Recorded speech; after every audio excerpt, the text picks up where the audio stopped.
So what's up mga idol, po today's video ay may aircon na si Mazda mga idol. Ngayon ang gagawin natin dito mga idol, itong mga acid rain. Yan, papabapping natin to ngayon. So mga idol, nandito po tayo ngayon sa AJ Car Wash and Detailing mga idol. Yan, nandito lang to sa harap ng high school na Santa Cristina High School mga idol. Yan, Santa Cristina Elementary School, High School. At malapit lang to dito sa amin mga idol. Kasi kung papunta ka doon mga idol, Santa Cristina, tapos papunta ron ay San Simon. Yan, walking distance po dito sa bahay ito mga idol. At ito po yung mga services ni AJ Car Wash Auto Detailing Service mga idol. Ayun dito. Yan, meron po silang auto detailing mga idol. Ayan po yung mga prices. Tingnan nyo na lang. Yun.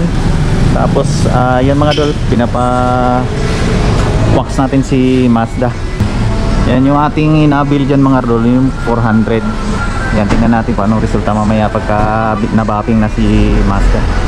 So mga idol, bago nila simulan ng pagbabapping ay hugasan mo nila ng maayos mga idol para mas malinis na bago nila babapingin. At ito mga idol, makikita mo talaga, kaya gusto ko rin magpahugas dito kasi napakabilis ang serbisyo nila dito mga idol. At pinagtulong-tulungan nila para mas mabilis. Pagkatapos sabunan at winasiwas ng basahan mga idol, at eto, binabanlawan na nila. At yun ang mga idol, pagkatapos silagyan ng wax, at eto na nga, wala nang sinayang na oras si tropa. At eto, tiniran niya pagbapping kaagad. At tamang silip-silip lang ko dito mga idol kasi excited na akong kalalabasan kung ano ba yung resulta sa kanilang pagbabapping.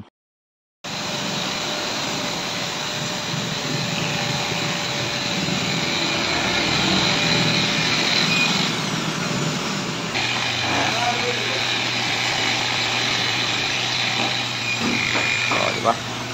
Intab yan, boy.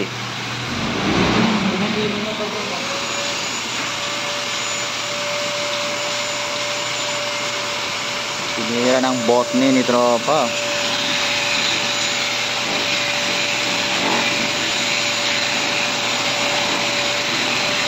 Pangalan mo, tropa? Jericho po. Oh, Jericho mga idol. Yan, shoutout kay Jericho at kay tropa. Ang pangalan mo, tropa? Sam po. Sam? Opo. Yan, Sam Melby mga idol. Ano pangalan mo, tropa? Si Joven Aureo. Si Joven, si Sam, Jericho Rosales mga idol, at saka si Sam Melby. Kompleto yan, shoutout pa. Yan, tapos na po nahugasan si Mazda mga idol. Let's go, uwi na tayo.